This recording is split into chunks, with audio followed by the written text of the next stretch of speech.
Bueno, y habrá que tomar nota de este tipo de situaciones también para lo que vamos a hablar a partir de este momento.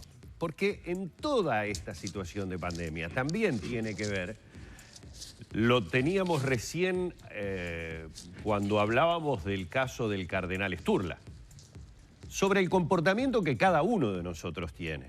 Entonces, por más que se trabaje en un determinado tipo de situación, si nuestro comportamiento no es el adecuado, incurrimos en que el sistema, en definitiva, no camine como tiene que caminar.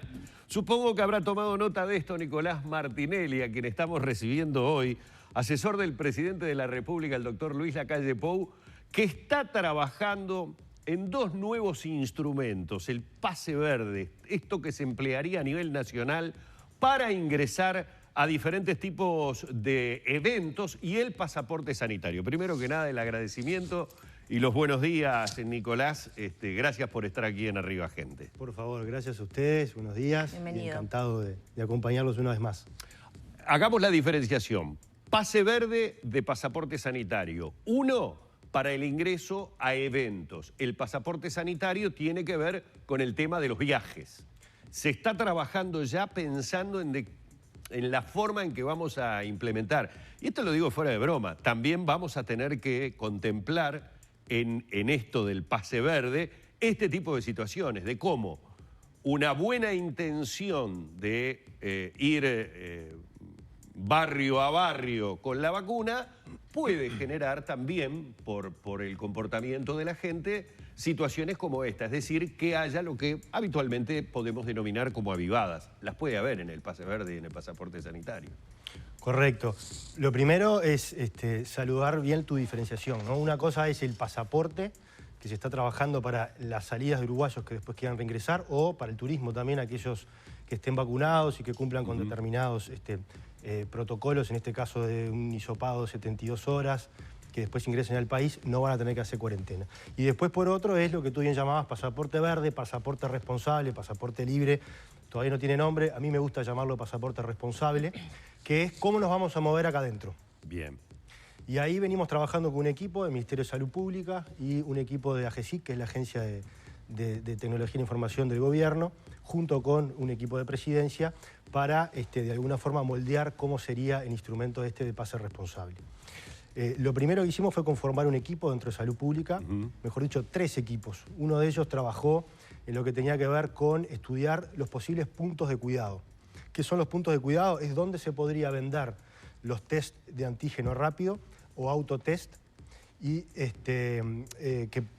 la primera valoración que tuvimos fue de las farmacias, porque era sin perjuicio de que se sumen los laboratorios y algunos otros puntos de cuidado que ya están operativos, pero la farmacia nos parecía que era una red muy extensa, bastante popular, que además en algunos casos funciona 24 horas, y eso podía entonces generar o evitar de alguna forma que aquellos que tuvieran que hacerse test para entrar a algún espectáculo, a alguna actividad, se generaran estas colas que estábamos viendo hoy acá. Después, por otro lado, otro equipo trabajó en lo que era identificar aquellas actividades de alto riesgo, de riesgo moderado o de bajo riesgo. Las clasificaron y dijeron, bueno, esto de acuerdo a una tabla de ponderación, que es la tabla que va a funcionar, ahora después les voy a contar un poco más, cada actividad se tiene que autoclasificar dentro de esa tabla de ponderación, y ahí le va a surgir si su actividad o la actividad que quiere realizar encuadra dentro de una actividad de alto riesgo, muy alto riesgo, riesgo moderado o riesgo bajo. Y el tercer equipo de Salud Pública trabajó en lo que nosotros llamamos el estatus del ciudadano o estatus sanitario del ciudadano. Y ahí tenemos básicamente 3 categorías. La primera categoría son los que están vacunados con 2 dosis y los 15 días. La segunda categoría son aquellas personas que cursaron la enfermedad y tienen anticuerpos. Y la tercera categoría son las personas que no están vacunadas aún o que no se quieren vacunar, y aquellos que tienen una dosis o las 2 dosis pero todavía no llegan a los 15 días que requiere la autoridad sanitaria para que vos puedas ejercer libremente. Entonces, el estatus sanitario y las actividades de riesgo se cruzan en esa tabla, y de acuerdo al grado que vos tengas de riesgo de la actividad, es el estatus que se te va a exigir. Si vos tenés una actividad de muy alto riesgo, es probable que se te exija estar, obviamente, con las 2 dosis más los 15 días, y en algún caso incluso, por ejemplo, Hoy estamos cursando un nivel, lo que se llama T3, T4, que es de un contagio bastante importante de gente. Estamos alrededor de los 3.000 y pico de casos, 4.000 casos. Entonces, en ese caso, quizás también a los que tengan las 2 dosis más 15 días, se les exija un test de antígeno antes de entrar a la actividad. ¿Por qué? Porque también queremos que los que no estén vacunados, sea porque todavía no han podido vacunarse o porque no quieran, puedan entrar a esa actividad. Y para que esta gente que no está vacunada pueda hacer esa actividad, además del test de antígeno, tenemos que cuidarlos dentro del espectáculo, dentro de la actividad. Y para poder hacerlo, también tenemos que saber que los que están vacunados, exactamente, no sean portadores. Quizás no tengan síntomas porque están vacunados, o los síntomas sean muy leves. Entonces, necesitamos de alguna forma, con este nivel que tenemos hoy de contagios, también hacerles un testeo para evitar que se contagien los que no están vacunados. ¿Eso quiere decir que se piensa aplicar esta nueva normalidad en un lapso corto? Bueno, es posible que esto es una herramienta, que la idea que tiene esta herramienta es que podamos abrir actividades por encima de los protocolos ya permitidos. El año pasado el Ministerio de Salud Pública logró cerca de 1000 protocolos junto con las diferentes actividades, los del ámbito cultural, los del ámbito deportivo, etcétera, etcétera. Y se generó un aforo, en algunos casos un 30%, en un caso un poco más, en otros casos un poco menos. Lo que busca este pase verde es poder permitirte que vos puedas ir un poco más allá del aforo permitido con el menor riesgo posible. Básicamente ese es el instrumento. Ahora, quizás llega un punto en que el instrumento ya no sea necesario si es que se empieza a implementar. Una vez que alcancemos la famosa inmunidad de rebaño, que estará por verse si llegamos a ella en julio, si llegamos en agosto, es un poco creo que lo que tienen estimado las autoridades sanitarias, quizás en esa instancia no sea necesario aplicar el pase responsable, al menos para todas las actividades. Quizás sí podamos aplicarla para alguna muy particular, por ejemplo, final de la Libertadores. Es probable que venga gente del exterior, es probable que haya movimiento interdepartamental. Bueno, para esa instancia es posible que, aunque tengamos ya una cierta inmunidad de rebaño, igual las autoridades sanitarias entiendan que como se trata de un evento muy masivo donde pueden acudir más de 50.000 personas, sea necesario cuidar lo máximo posible y entonces sí se aplique. Son muchas las preguntas, pero ahora hablando, por ejemplo, un escenario como ese de una final de Copa Libertadores, a quienes vengan del exterior, ¿qué se les va a pedir? Porque pueden, por ejemplo, tener vacunación con una vacuna que no trabaja Uruguay, por ejemplo, ¿no? Es un tema internacional. ¿Qué tipo de requerimiento van a tener esas personas? Yo supongo que el tema de las vacunas será lo que esté habilitado por la Organización Mundial de la Salud o algún otro organismo internacional en ese sentido. Uruguay, por el momento, creo que se acaba de firmar un decreto en estos días que autoriza a toda persona que tenga las 2 vacunas más 15 días a poder ingresar al país y no hacer la cuarentena. Y en definitiva, en esta tabla que yo les contaba de ponderación, donde la actividad se va a tener que clasificar, hay uno de los elementos de ponderación que dice si vienen personas del extranjero o si hay movimiento interdepartamental. Es decir, que en este caso el organizador del evento, llámese la AUF, tendría que ingresar a esa tabla, pinchar donde dice, entre otras cosas, que va a venir gente del exterior, que va a haber movimiento interdepartamental, que va a haber canto, que va a haber claro, porque no es lo mismo un extranjero que viene y se va a la costa, a un hotel con los protocolos sanitarios correspondientes, que vaya a juntarse con un montón de personas en un estadio, en las circunstancias que usted mencionaba. Exactamente. Igual lo que haga la persona, a nosotros, en definitiva... No, como actividades de riesgo. Exactamente. ¿No? Una vez que la persona ingresa al país, la Agencia de Gobierno Electrónico está trabajando en que el pasaporte sanitario quede de alguna forma conectado con el pase responsable. Es decir, que la persona que venga de afuera, que por lo que dice el decreto tiene que tener las 2 vacunas más los 15 días, básicamente va a tener el máximo nivel de libertad responsable que va a poder gozar cualquier ciudadano uruguayo y por lo tanto va a poder ir al espectáculo comprando su entrada, va a tener cargada su información sanitaria también en el código QR porque en algún punto se van a conectar las 2 cosas y entonces va a poder entrar al espectáculo sin ningún tipo de problema. Nicolás, yo creo que en este momento estaría bueno porque me pareció ver que había 4 clasificaciones de niveles de riesgo en lo que tú mencionaste. 4. Estaría bueno dar ejemplos de esas 4, es decir, de menor a mayor, porque uno está pensando, desde eventos deportivos no es lo mismo un partido de fútbol que un partido de básquetbol. Sabemos que el fútbol se desarrolla en estadios abiertos, el básquetbol se desarrolla en estadios cerrados. No es lo mismo un espectáculo teatral que un pub que tiene música, no es lo mismo un salón de fiestas con una boda o un cumpleaños de 15, y no es lo mismo la actividad que se puede llevar adelante turísticamente hablando con un grupo de personas que deciden viajar a Piriápolis a hacer una visita al Cerro San Antonio. Por poner ejemplos bien claros de las actividades que estamos esperando que se reactiven: turismo, cultura, música, en fin. Danos ejemplos de esos 4 niveles, la que tiene menor riesgo. A ver, hiciste una descripción muy buena de todo el bagaje de actividades que puede haber. También es cierto que en función de esta tabla de ponderación, algo que en principio yo lo podría pensar como una actividad de muy alto riesgo, si cambia algunas variables, por ejemplo, cantar es considerada una actividad, es considerada dentro de la ponderación o tiene un mayor nivel de ponderación dentro de esa tabla. ¿Tá? ¿Por qué? Porque escupís, tener contacto físico también. Entonces, si a un evento que dice voy a cantar, voy a vender alcohol, la gente va a saltar y se va a abrazar, eso tiene, probablemente en esa tabla de ponderación, tenga un puntaje mayor y clasifique como algo de muy alto riesgo. Ahora, si el organizador del evento, que a priori podía clasificarse como de alto riesgo, dice yo no voy a vender alcohol, voy a mantener distancias para que la gente no se abrace, en lugar de traer un recital de música esa que de rock, que la gente salta y se abraza, voy a traer algo más acústico, más tranqui, que la gente no va a saltar, va a estar sentada.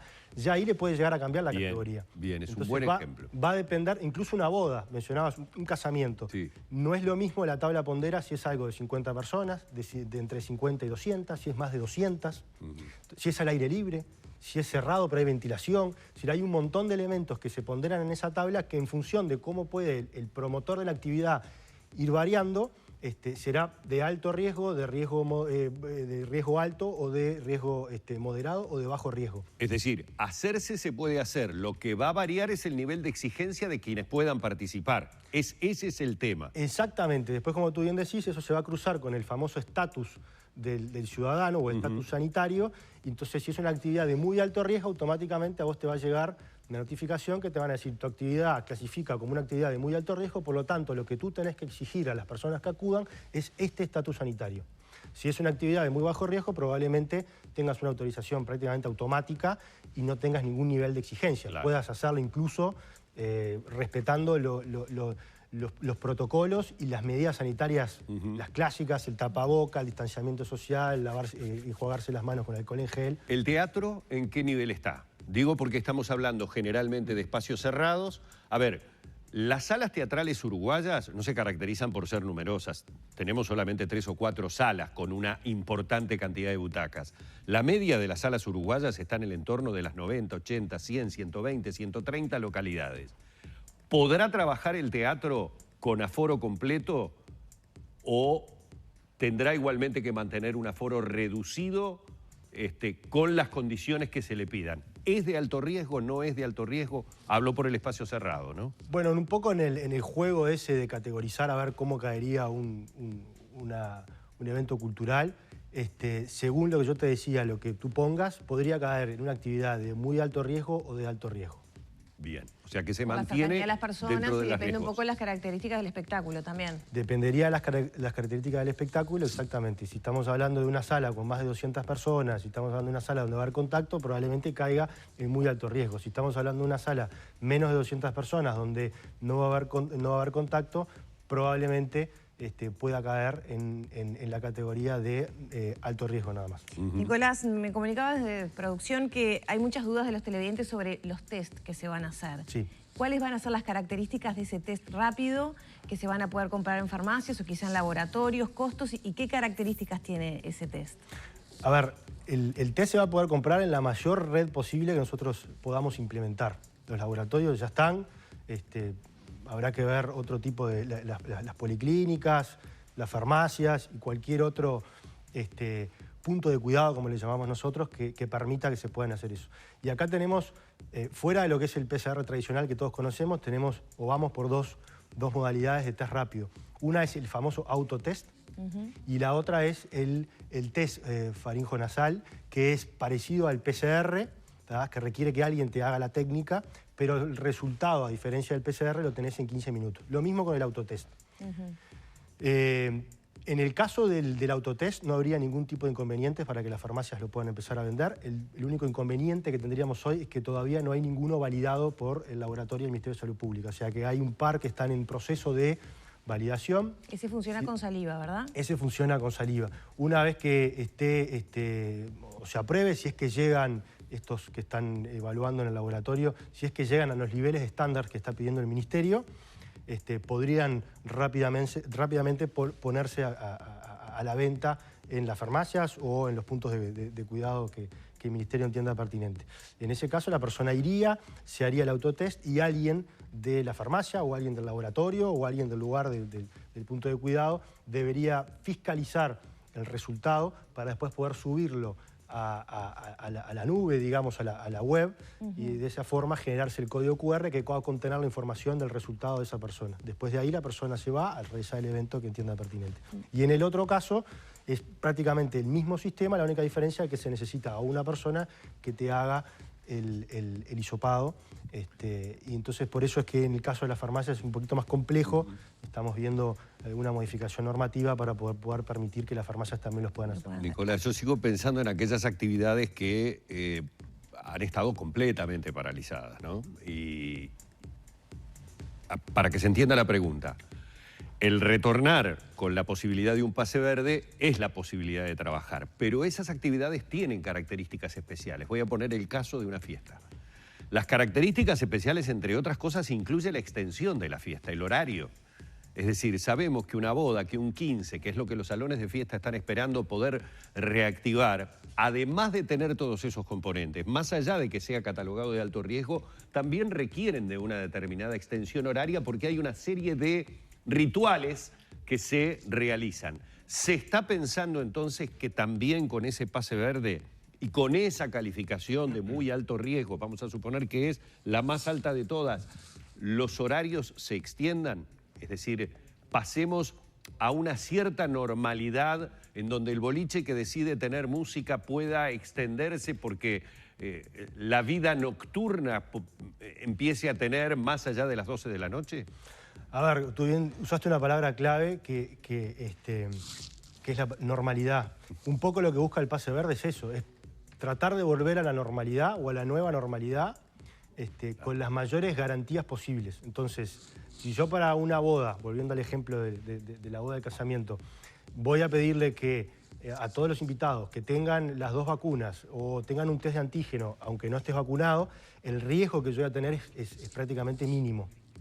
Entonces, no habría necesidad, de alguna forma, eso es mi opinión, de acortar horarios. Podrías perfectamente extenderlo hasta las 4 o 5 de la mañana. Obviamente todo el personal que trabaja todo también. El personal tendría que pasar también. Y eso pasaría también por los posibles artistas. Por los posibles artistas, claramente. Si vas a hacer un evento, tendrías que testear al menos, de acuerdo a la gravedad, al riesgo. Perdón, del evento, tendrías que testearlo, por ejemplo, 24 horas antes del evento. Eso sí, es así, como tú dices. Bueno, eso correría, por ejemplo, para un elenco teatral en el caso de una obra de teatro. ¿Cambia el público en cada función? ¿Tendrían que hacerse un test diario? No. El test tendría una duración, en principio, si es una actividad de muy alto riesgo, de 24 horas. Es decir, que si vos el mismo día tenés 2 o 3 funciones, ese mismo test te habilitaría a hacer esas actividades. Si vos, por ejemplo, tenés otra actividad de alto riesgo al día siguiente, deberías hacerte otro test. Pero si al día siguiente tenés una actividad de riesgo moderado, de riesgo bajo, que te requiere un test con una duración de 72 horas, ese mismo test que te hiciste las 24 horas antes te serviría para esa otra actividad. Perfecto. Nicolás, hay mucha preocupación por el tema de los test y la comparación con los test que ustedes planifican estarían en esa nueva normalidad y los actuales test rápidos que están aplicando los prestadores de salud a propósito de la baja sensibilidad y que hay mucho porcentaje de falso negativo. Tenemos el caso de Sturla, por ejemplo, ¿no? ¿Qué vinculación hay entre los dos test? Es decir, ¿por qué estos test que se usarían para la nueva normalidad o los eventos no podrían ser usados ahora, por ejemplo, a modo de test rápido? Bueno, los test que se van a usar ahora, justamente yo decía que están algunos en proceso de validación en el laboratorio de salud pública y justamente algunos que han quedado por el camino porque no han llegado a los niveles. Esa es la primera razón por la cual no se usan ahora como test rápido. Exactamente, pero no quiere decir que no haya otros que sí alcancen. Incluso en el mundo se está usando el test de antígeno rápido. sea vía saliva o sea vía manejo nasal, como se dice. Entonces, nosotros vamos hacia eso. Un poco el mundo ya ha experimentado en otros casos, los test que se han hecho en los conciertos que hemos visto, pilotos también en otras partes del mundo, personas vacunadas, pero que también se los testeaba al ingresar y a la salida, y todo eso se ha hecho con estos test rápidos. A nivel del gobierno, ¿se está pensando en usar estos test rápidos para, digamos, las situaciones de cuarentena y cuando hay un caso sospechoso o caso de contacto con un positivo, sustituyendo los actuales test rápidos? Esa pregunta es más para la autoridad sanitaria. Yo de atrevido podría decirte que sí, que quizás vayamos un poco más hacia los test rápidos, en la medida que demuestren que tengan una efectividad por encima del estándar que está pidiendo hoy el Ministerio de Salud Pública. Bien, Martinelli, ya tenemos que ir cerrando. A nivel de gobierno, usted es una persona muy cercana al presidente. ¿Hay preocupación por situaciones que vimos, por ejemplo, esta mañana en Paso Carrasco? Yo creo que más allá del caso puntual que vimos hoy, de la aglomeración, la buena noticia es que la gente quiere vacunarse. Y que esta campaña del pueblo a pueblo, que es un poco el espíritu también con el que siempre ha trabajado el Partido Nacional, de descentralizar, va a llegar a más de 150.000 uruguayos en todo el país, y es ir a donde está la persona, ir a los pueblos más chiquitos, a gente que de repente no tiene los recursos necesarios para ir trasladarse hasta otro departamento, como vimos que pasaba hoy, o hasta otra localidad para vacunarse, y que Salud Pública va a estar ahí. Así que yo, más allá del episodio puntual que está pasando ahí en Paso Carrasco, que seguramente las autoridades ya hayan tomado nota y lo vayan a solucionar prontamente, saludo de que la gente se quiera vacunar. Y creo que es una gran demostración lo que está pasando en Paso Carrasco de eso, y es muy importante, porque la salida de la pandemia va por el lado de la vacuna. ¿Cómo están los ánimos en el gobierno, en el trabajo, digamos, diario entre compañeros con la pérdida de Larrañaga? Y la verdad que fue muy duro, fue un fin de semana muy duro.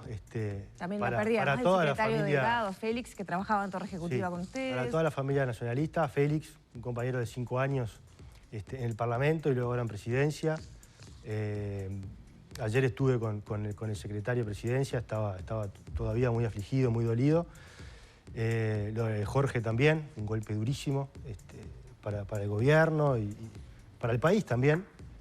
Y porque es una persona, es un símbolo de nuestros tiempos, ¿no? Jorge, yo arranqué a trabajar en política en el 2006 y el referente en ese momento era Jorge Larrañaga. Había ganado la interna, había sido el candidato único del partido. Es como para mí que se vaya un símbolo de estos tiempos.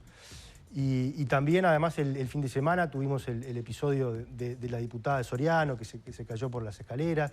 Tuvimos también el robo que sufrió, el hurto que sufrió de su vehículo Pablo da Silveira, ministro de Educación y Cultura. Así que sí, fue un fin de semana bastante duro para el partido. Muchas gracias.